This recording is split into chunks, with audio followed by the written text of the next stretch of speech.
Hi friends and followers, ఎలా ఉన్నారు? మనమంతా సంతోషంగా ఆరోగ్యంగా ఉండాలని, ఆ శంకు చక్రధరుని చల్లని చూపులు మన అందరిపైన ఉండాలని, మనం చేసే ప్రతి పనిలోనూ ఆ సాయినాథుడి కరుణా కటాక్షాలు, దివ్యానుగ్రహం మనకు ఎల్లప్పుడూ తోడుగా ఉండాలని మీ అందరి తరపున నేను కూడా బాబా గారిని కోరుకుంటున్నాను. ఫ్రెండ్స్, మన ఛానల్ ఎవరైనా ఫస్ట్ టైం చూస్తుంటే సబ్స్క్రైబ్ చేసుకొని ఒక లైక్ ఇవ్వండి. దానివలన మన సాయినాథుని వీడియోస్ సమస్యల్లో ఉన్న మరికొంతమంది సాయి బంధువులకు చేరతాయి. బాబాగారు మనతో చెప్పే ఆ దివ్య వాక్కులను వినటం వలన బాబాగారి దివ్య అనుగ్రహంతో పాటు మనసుకు సంతోషము, మనం కోరుకున్నవి నెరవేరతాయి అనే ఆనందంతో పాటు బాబాగారు మన కష్టకాలంలో మనతో పాటే ఉన్నారు అనే నమ్మకం కూడా కలుగుతుంది. ఈరోజు కూడా మనం బాబాగారు నుంచి ఒక మంచి సందేశాన్ని తెలుసుకుందాం. మనతో బాబాగారు చెప్తున్నారు, తల్లి, ఈరోజు నీకు ఒక గొప్ప సందేశాన్ని అనుగ్రహించబోతున్నాను. నీకు ఒక మంచి మాటను తెలియజేయబోతున్నాను. నువ్వు కోరుకున్న వాటిని పొందాలి అనే ఒక గొప్ప కోరికతో, ఆశతో ఎదురు చూస్తున్నావు. దానికోసం నువ్వు ఎంతగానో శ్రమ పడుతున్నావు. తల్లి, ఏదైనా పొందాలి అని కోరుకున్నప్పుడు దానికోసం మనం ఎంతగానో శ్రమ పడవలసి ఉంటుంది. అలాగే సహనం కూడా నీ ప్రయత్నానికి అవసరపడుతుంది. ఎందుకంటే నువ్వు పొందాలి అనుకున్న దానికోసం నీకు ఓర్పు, సహనము లేకపోతే నువ్వు కోరుకున్న వాటిని ఎలా పొందగలుగుతావు? మరొక విషయం ఏమిటి అంటే, తల్లి, మనలో ఉన్న ఓర్పు నశించిపోయినప్పుడు విపరీతమైన కోపము, బాధ కలుగుతుంది.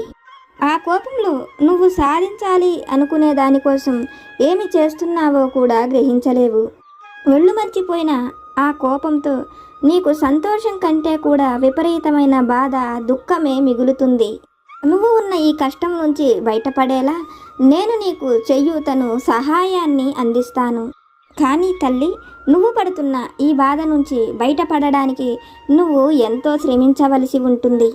నువ్వు ఎంతగా పోరాడతావో, శ్రమ పడతావో, అదేవిధంగా నా సహాయం కూడా నీకు ఎప్పుడు నీతోనే ఉంటుంది. తల్లి, నీకు అన్ని వేళలా నీ సాయి సహాయంగా ఉన్నారు అన్న విషయాన్ని మర్చిపోకు. తొందరపడి జీవితంలో కోపానికి గురికాకు.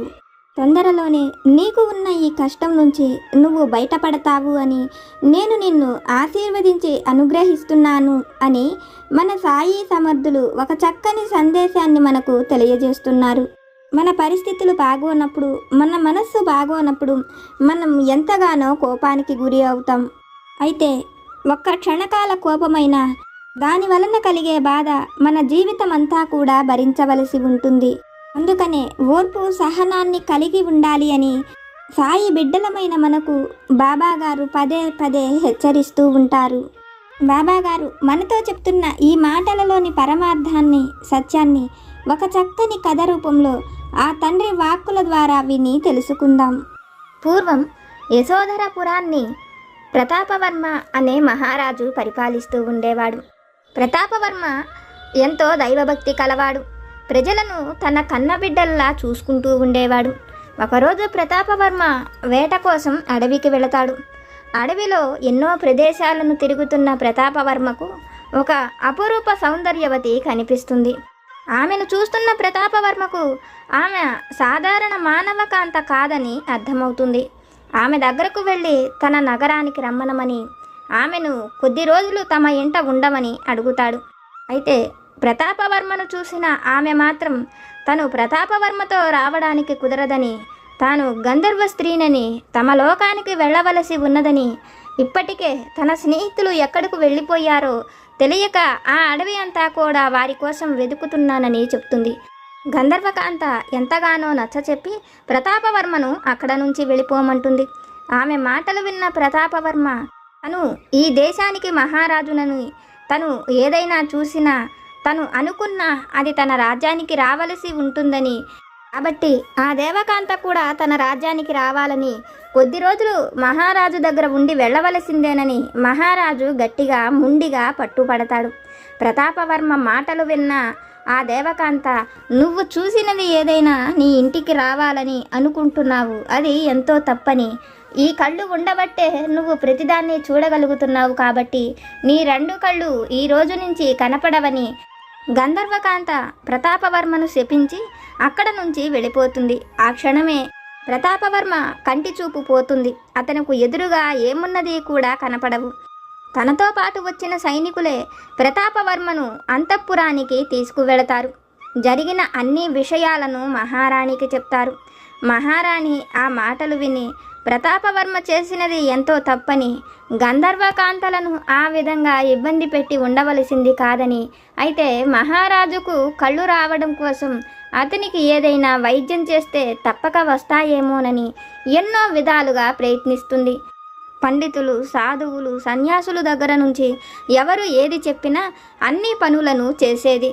అయితే మహారాణి ఎంత కష్టపడినా మహారాజు ప్రతాపవర్మకు కళ్ళు పోయి 10 సంవత్సరాలు అయినప్పటికీ అతనికి కళ్ళు మాత్రం రావు. అది చూసిన మహారాణి ఎంతగానో బాధపడుతూ ఉంటుంది.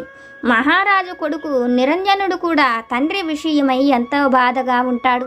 తన తండ్రి తనకు ఒక గొప్ప రాజ్యాన్ని ఇచ్చాడని, అతను ఒక గొప్ప రాజే కాదు దైవభక్తుడు కూడా అయినా తనకు మాత్రం అలా కళ్ళెందుకు రాలేదో అర్థం కావటం లేదని నిరంజనుడు కూడా బాధపడుతూ ఉంటాడు. ఒకరోజు ఆ రాజ్యానికి ఎక్కడో దూరం నుంచి ఒక మహర్షి వచ్చాడని తెలిసి నిరంజనుడు ఎంతో సగౌరవంగా ఆ మునిని పిలిచి అతనికి అతిథి మర్యాదలను చేస్తాడు. నిరంజనుడి ప్రవర్తనను చూసిన ఆ మునికి ఎంతో సంతోషం కలుగుతుంది. ముని ఏదైనా ఒక వరాన్ని కోరుకోమని నిరంజనుడితో చెప్తాడు. నిరంజనుడు తన తండ్రికి కళ్ళు రావాలని, దానికోసం ఏదైనా ఒక పరిష్కార మార్గం ఉంటే చెప్పమని జరిగిన విషయాలను అతనితో చెప్తాడు. నిరంజనుడి మాటలు విన్న మహాముని, నీ తండ్రికి శాపం వలన ఆ కళ్ళు పోయినాయి. అయితే ఆ కళ్ళు రావాలి అంటే తిరిగి వరం వలనే పొందగలుగుతారు. అది కూడా నీ తండ్రి ఎవరి చేతైతే శాపాన్ని పొందాడో వాళ్ళ వరం వలనే తిరిగి ఆ కళ్ళను పొందగలడని, నువ్వు గంధర్వలోకానికి వెళ్ళి ఆ గంధర్వ స్త్రీ దగ్గర ఏదైనా వరాన్ని పొంది ఆ వరం నీ తండ్రి కళ్ళుగా నీవు అడగగలిగితే నీ తండ్రికి కళ్ళు వస్తాయని చెప్తాడు. మహర్షి మాటలు విన్న నిరంజనుడు తను గంధర్వలోకానికి వెళ్ళి ఆమె వరంగా తన తండ్రికి కళ్ళు ఇవ్వమని కోరుకుంటానని, దానికోసం ఎన్ని సమస్యలనైనా ఎదుర్కొంటానని చెప్పి మహర్షితో చెప్పి మహర్షి దగ్గర ఆశీర్వాదాన్ని పొందుతాడు. ఆ విషయాలను తల్లికి చెప్పి తన తండ్రి కళ్ళు ఎక్కడైతే పోగొట్టుకున్నాడో, తనకు గంధర్వకన్య ఎక్కడైతే కనిపించిందో అడవిలో ఆ ప్రదేశానికే వెళ్ళి ఆమె కోసం అక్కడ ఏవైనా విషయాలు దొరుకుతాయేమో ఆనవాళ్ల కోసం వెతుకుతానని తండ్రి కళ్ళు పోగొట్టుకున్న ప్రదేశానికి వస్తాడు. అక్కడ పని చేసుకునే వాళ్ళను, ఆ చుట్టుపక్కల ప్రదేశంలో ఉండేవాళ్లను అడిగితే ఈ అడవికి దూరంలో ఎక్కడో గంధర్వులు ఉంటారని, వాళ్ళు కథల రూపంలో విన్నారని, అయితే నిజమో అబద్ధమో వాళ్లకు ఆ విషయాలు ఏవీ తెలియవని వాళ్ళు నిరంజనుడితో చెప్తారు. అక్కడ ఉండే అడవి జాతి వాళ్ళు చెప్పిన మాటల ప్రకారం నిరంజనుడు ఆ అడవి చివర్ల వరకు కూడా వెళ్ళి వెతుకుతాడు. కానీ ఎక్కడా కూడా అతనికి గంధర్వులు కనపడరు. అయితే అడవి చివరిలో ఎత్తైన పర్వతాలు కనపడతాయి. ఆ పర్వతాలపైనేమైనా గంధర్వులు కనపడతారేమోనన్న ఉద్దేశంతో నిరంజనుడు ఆ పర్వతాలపైకి కూడా ఎక్కుతాడు. అక్కడ ఎక్కడా కూడా అతనికి గంధర్వులు కనపడరు. అయితే అప్పటికే 3 రోజుల నుంచి ఆహారం లేని నిరంజనుడు అలసిపోయి ఆ పర్వతాలపైనే పడిపోతాడు. కొంతసేపటికి అతనికి మెళకువ వచ్చేటప్పటికి అతను తినేందుకు ఆహారము, ద్రాక్షారసము అన్నీ కూడా అతని ఎదురుగా ఉంటాయి.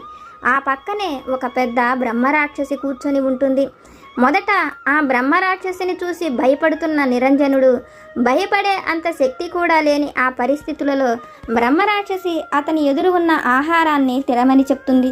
తనను ఏమీ అనకపోగా తనకు ఆహారం పెట్టిందని, ఆ బ్రహ్మరాక్షసి తనను చంపటం లేదని, ఒకవేళ చంపదలుచుకుంటే అతను స్పృహలో లేనప్పుడే చంపి ఉండేదని అర్థమైన నిరంజనుడు ఆ ఆహారాన్ని తిని తను దేనికోసం వచ్చాడో ఆ బ్రహ్మరాక్షసితో చెప్తాడు.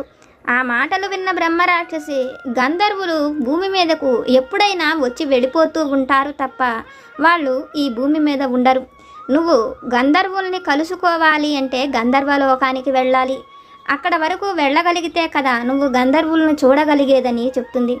ఆ మాటలు విన్న నిరంజనుడు రాక్షసిని తనను ఆ లోకానికి తీసుకువెళ్ళమని, తనకు సహాయం చెయ్యమని అడుగుతాడు. నిరంజనుడి మాటలు విన్న రాక్షసి, నువ్వు అడిగినట్లే నేను నిన్ను గంధర్వలోకానికి తీసుకువెళతాను. అయితే నేను బ్రహ్మరాక్షసిని కాబట్టి నాకు ఆ గంధర్వలోకం లోపలికి వచ్చే అవకాశం ఉండదు. నువ్వే లోపలకు వెళ్ళి నీకు కావలసిన దానిని సాధించుకోమని చెప్తుంది. బ్రహ్మరాక్షసి అతడిని ఆ లోకం వరకు తీసుకువెళుతుంది. అతను తిరిగి వచ్చేంత వరకు కూడా అక్కడే ఉంటానని అతడిని లోపలకు వెళ్ళి రమ్మనమని చెప్తుంది. అయితే ఆ స్త్రీ బ్రహ్మరాక్షసి అయ్యుండి కూడా తనకు అంతగా సహాయం చేస్తుందనుకున్న నిరంజనుడు, నువ్వు నాకు ఎంతో సహాయం చేస్తున్నావు, నీకు ఏమి కావాలన్నా అది నేను నీకు ఇస్తాను, ఏమి కావాలో అడగమని చెప్తాడు. ఆ మాటలు వింటున్న బ్రహ్మరాక్షసి, నేను అడిగిన దానిని తప్పకుండా ఇస్తావా, ఇస్తానని మాట ఇవ్వమని అడుగుతుంది. అందుకు నిరంజనుడు కూడా మాట తప్పనని చెప్పడంతో, నువ్వు వెళ్ళి తిరిగి వచ్చేంత వరకు నేను ఇక్కడే ఉంటాను, నువ్వు తిరిగి వచ్చిన తరువాత నాకు ఏది కావాలో కోరుకుంటానని అతడిని వెళ్ళి రమ్మనమని చెప్తుంది. బ్రహ్మరాక్షసి చెప్పినట్లుగానే నిరంజనుడు ఆ లోపలకు వెళతాడు. గంధర్వలోకమంతా కూడా తిరుగుతుంటాడు. నిరంజనుడిని చూసిన గంధర్వ స్త్రీలందరూ కూడా, ఒక మానవుడు ఈ లోకంలోకి రావటమేమిటి, ఇంత దూరం ఎలా రాగలిగాడు, ఇతను సామాన్యుడు అయి ఉండడని, అతను దేనికోసం వచ్చాడో ఆ గంధర్వ కన్యలు నిరంజనుణ్ణి అడుగుతాడు. నిరంజనుడు జరిగిన విషయాన్ని వాళ్లతో చెప్పి తన తండ్రికి శాపము పెట్టిన ఆ గంధర్వ స్త్రీ ఎవరో తెలుసుకొని ఆమె నుంచి వరాన్ని పొందడానికి వచ్చాడని తెలుసుకున్న వాళ్ళు, వాళ్లల్లో ఎవ్వరూ యశోధరపురం మహారాజును చూసిందే లేదని అనుకుంటున్న సమయంలో వాళ్లతో పాటు గంధర్వరాజ రాకుమార్తె పుష్పవతి కూడా భూలోకానికి వచ్చినదని, తాము వాళ్ల మధ్య నుంచి తప్పిపోయినదని, ఒకవేళ ఆమె శపించి ఉండవచ్చేమోనన్న ఉద్దేశంతో అక్కడ ఉండే కొంతమంది చెలికత్తెలు వెళ్ళి ఆ విషయాన్ని ఆమెతో చెప్తారు. ఆ మాటలు వింటూనే పుష్పవతి నిరంజనుడి దగ్గరకు వచ్చి, నిరంజనుడితో నీ తండ్రికి శాపాన్ని పెట్టింది నేనే, ఆ రోజు నీ తండ్రికి ఎంతగానో నచ్చ చెప్పాను, ఎంతో ఓర్పు సహనంతో చెప్పినా నీ తండ్రి వినిపించుకోలేదు, దానితో నీ తండ్రికి నేను ఆ విధంగా శాపం పెట్టవలసి వచ్చింది.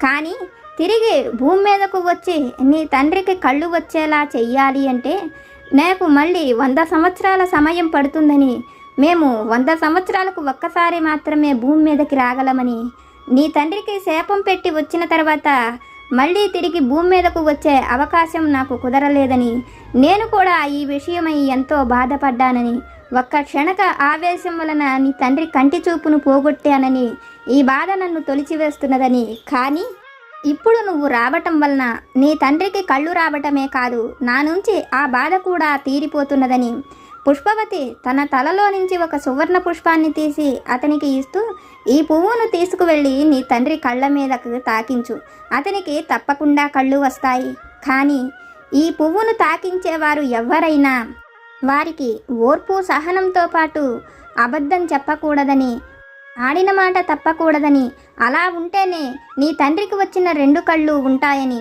లేకపోతే మళ్ళీ కళ్ళు పోయి అతను శాశ్వతంగా గుడ్డివాడైపోతాడని చెప్తుంది. పుష్పవతి మాటలు విన్న నిరంజనుడు ఆమె చేసిన సహాయానికి కృతజ్ఞతలు తెలిపి తిరిగి ఆ రాక్షసి దగ్గరకు వస్తాడు. తనను ఆ క్షణమే తన తండ్రి దగ్గరకు తీసుకువెళ్ళమని అడుగుతాడు. నిరంజనుడు కోరుకున్నట్లే బ్రహ్మరాక్షసి ఒక్క క్షణంలో అతడిని తన ఇంటి దగ్గరకు తీసుకువెళుతుంది. అయితే అంతఃపురం లోపలకు వెళుతున్న నిరంజనుడికి బ్రహ్మరాక్షసికి తనిచ్చిన మాట గుర్తుకు వచ్చి, నేను నీకు మాట ఇచ్చాను, ఇప్పుడైనా చెప్పు, నువ్వు ఏమి కావాలని కోరుకుంటున్నావో అది నేను నీకు ఇస్తానని, నువ్వు నాకు ఎంతో సహాయం చేశావని అడుగుతాడు. అందుకు బ్రహ్మరాక్షసి నిరంజనుడిని తనను పెళ్లి చేసుకోమని అడుగుతుంది. నిరంజనుడు ఒక్క క్షణం ఆలోచించి, నువ్వు ఇక్కడే ఉండు, ఈ పువ్వుతో నా తండ్రికి 2 కళ్ళు వచ్చేలా చేసి నేను వచ్చి నిన్ను వివాహం చేసుకుంటానని చెప్తాడు. అందుకు బ్రహ్మరాక్షసి కూడా సంతోషంగా ఒప్పుకుంటుంది. నిరంజనుడు లోపలకు వెళ్ళి తన చేతిలోని పువ్వుతో ప్రతాపుడి కళ్ళ మీద తాకుతాడు. అతనికి ఆ క్షణమే కళ్ళు వస్తాయి. ప్రతాపుడు అది చూసి ఎంతో సంతోషపడతాడు. నిరంజనుడు ఆ రాజ్యాన్ని తండ్రినే పాలించమని, తను వెళ్ళిపోతున్నానని చెప్తాడు. నిరంజనుడి మాటలు విన్న ప్రతాపుడు జరిగిన విషయాలు ఏమిటని కొడుకును అడగడంతో తండ్రికి జరిగిన అన్ని విషయాలను చెప్పి తను ఆ బ్రహ్మరాక్షసికి మాట ఇచ్చానని వివాహం చేసుకోవాలని చెప్తాడు. నిరంజనుడి మాటలు విన్న తండ్రి ఆ బ్రహ్మరాక్షసికి నువ్వు మాట ఇచ్చేటప్పుడు నువ్వు ఒక్కడివే ఉన్నావు. కాబట్టి తనకు ఇచ్చిన ఆ మాట చెల్లదని, నువ్వు ఆ మాట ఇవ్వలేదని తనను వెళ్ళిపోమని చెప్పమని చెప్తాడు. అయితే ఆ మాటలు విన్న నిరంజనుడు తను అలా అబద్ధం చెప్పనని, ఒకవేళ అతను అబద్ధం చెప్తే తండ్రికి కళ్ళు కూడా పోతాయని గంధర్వకన్య చెప్పిన విషయాలను కూడా చెప్తాడు.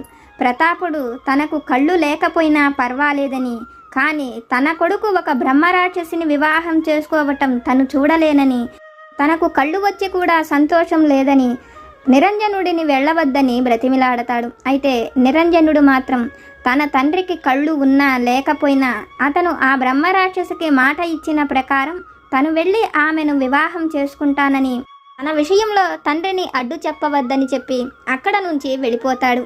అయితే నిరంజనుడు తనతో పాటు తీసుకువచ్చిన ఆ పువ్వును కూడా తీసుకొని బయటకు వెళతాడు. బ్రహ్మరాక్షసి అతని కోసం ఎంతో ఆశతో ఎదురు చూస్తూ ఉంటుంది.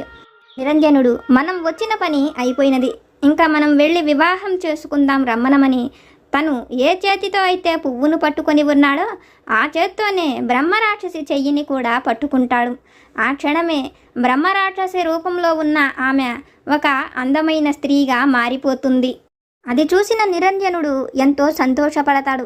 తను అలా ఒక స్త్రీగా ఎలా మారగలిగిందని అడుగుతాడు.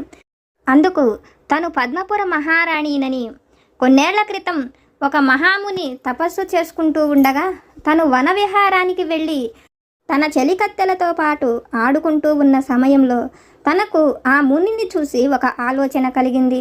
మహామునులకు భయమనేది ఉండదంట కదా, మనం పరీక్షించాలి అనుకొని కొన్ని రంగులను ఒళ్ళంతా పులుముకొని బ్రహ్మరాక్షసలాగా ఆకారాన్ని తయారు చేసుకొని ఆ ఆకారంతో అతడిని భయపెట్టేందుకు వెళ్ళాను. మహాముని ఎన్నోసార్లు నన్ను పట్టించుకోకపోయినప్పటికీ నేను పదే పదే మహామునిని విసిగించటంతో ఆ ముని ఏ బ్రహ్మరాక్షసి రూపంలో అయితే నువ్వు నన్ను భయపెడుతున్నావో ఆ రూపాన్ని శాశ్వతంగా పొందమని నన్ను శపించాడు. నేను చేసిన తప్పుకు మహాముని పాదాలపై పడి క్షమించమని వేడుకొనడంతో ఎవరైతే అబద్ధం చెప్పారో నిన్ను ఈ బ్రహ్మరాక్షస రూపంలో కూడా చూసి వివాహం చేసుకుంటారో అప్పుడు ఆ క్షణమే నీ రాక్షస రూపం పోతుందని ఆ మహాముని చెప్పాడు. అందుకని నేను నిన్ను వివాహం చేసుకోమని అడిగానని చెప్తుంది. అయితే తనను ఆమె వివాహం చేసుకోకముందే ఈ రాక్షస రూపం ఎలా పోయినదో, ఆ ముని శాపం నుంచి నేను ఎలా బయటపడ్డానో నాకు అర్థం కాలేదని చెప్తుంది. అయితే నిరంజనుడు తనను తీసుకొని తండ్రి దగ్గరకు వెళ్ళి తను పెళ్లి చేసుకుంటున్న అమ్మాయి ఈమెనని, తనకు ఆ బ్రహ్మరాక్షస రూపం పోయినదని జరిగిన విషయాన్ని తండ్రితో కూడా చెప్తాడు. ప్రతాపవర్మ కూడా తనకు ఒక చూడ చక్కటి అమ్మాయి కోడలుగా వచ్చిందని ఎంతో సంతోషిస్తూ ఉంటాడు. ఆ సమయంలో నిరంజనుడి చేతుల్లోని ఆ పువ్వు ఆకాశంలోకి వెళ్ళిపోతూ నిరంజనుడితో, నీకు ఎంతో ఓర్పు సహనంతో పాటు మాట తప్పని నీ లక్షణం కూడా ఎంతో విలువైనది. నువ్వు ఆమెను వివాహం చేసుకోకపోయినప్పటికీ తన శాపం పూర్తిగా తొలగిపోయేది. నీ చేతిలో ఉన్న ఆ పువ్వు ఆమెకు తగిలిన ఆ క్షణమే తన శాపం పోయినదని, ఆ పువ్వుతో ఆమెను తాకినప్పటికీ ఆ శాపం పోయేదని, కానీ ఓర్పు సహనంతో పాటు మాట నిలుపుకునే గొప్ప లక్షణం కూడా నీలో ఉన్నదని నిరంజనుడితో చెప్తూ ఆ పువ్వు దేవలోకానికి వెళ్ళిపోతుంది. అదంతా చూస్తున్న ప్రతాపవర్మకు కూడా తనకు అంత మంచి కొడుకు ఆ దేవుడు ఇచ్చిన వరమని, మనం కోరుకున్న వాటిని పొందాలి అంటే ఓర్పు సహనము ఎంతో అవసరమని, ఓర్పు సహనంతో ఉన్నవాళ్లకు ఎప్పుడూ తోడుగా ఆ దేవుడు ఉంటాడని ప్రతాపవర్మకు అర్థమవుతుంది. తల్లి, ఇది విన్న నీకు నేనేమి చెప్పాలనుకుంటున్నానో అర్థమైంది కదా. నీలో ఉన్న ఓర్పు సహనము నువ్వు ఏది కోరుకుంటున్నావో అది పొందేలా నీతోనే ఉంటుంది. నీ ముందు ఉన్న ఈ సమస్యలను కష్టాలను చూసి నువ్వు భయపడకు. నమ్మకంతో ఓర్పుతో ప్రయత్నించు. నువ్వు కోరుకున్న దాన్ని తప్పక పొందుతావు. నా అనుగ్రహం కూడా ఎప్పుడు నీకు తోడుగా నీతోనే ఉంటుంది అని మన సాయి సమర్థులు ఒక చక్కని సందేశాన్ని మనకు తెలియజేస్తున్నారు.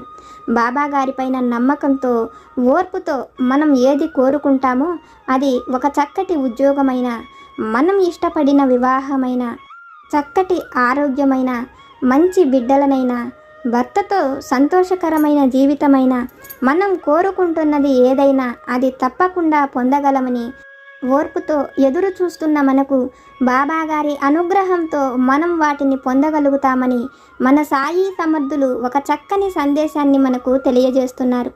ఫ్రెండ్స్, బాబాగారు మనల్ని అనుగ్రహించి మనతో చెప్పిన ఈ విషయాలను విన్నారు కదా. బాబాగారి వాక్కుల ద్వారా మనం తెలుసుకున్న ఈ విషయాలు కనుక మీకు నచ్చితే లైక్ చేయండి, షేర్ చేయండి. మీకేమైనా సమస్యలు కనుక ఉంటే వాటిని నాకు కామెంట్ సెక్షన్లో పెట్టండి. నేను పూజ చేసుకునేటప్పుడు మనందరి సమస్యలు తీరాలని, మన అందరి కోరికలు నెరవేరాలని మీ అందరి తరపున నేను కూడా బాబాగారిని కోరుకుంటాను. నాకు తెలిసిన పరిష్కారాలను కూడా చెప్తాను. జై సమర్థ సద్గురు సాయినాథ్ మహారాజ్ కీ జై.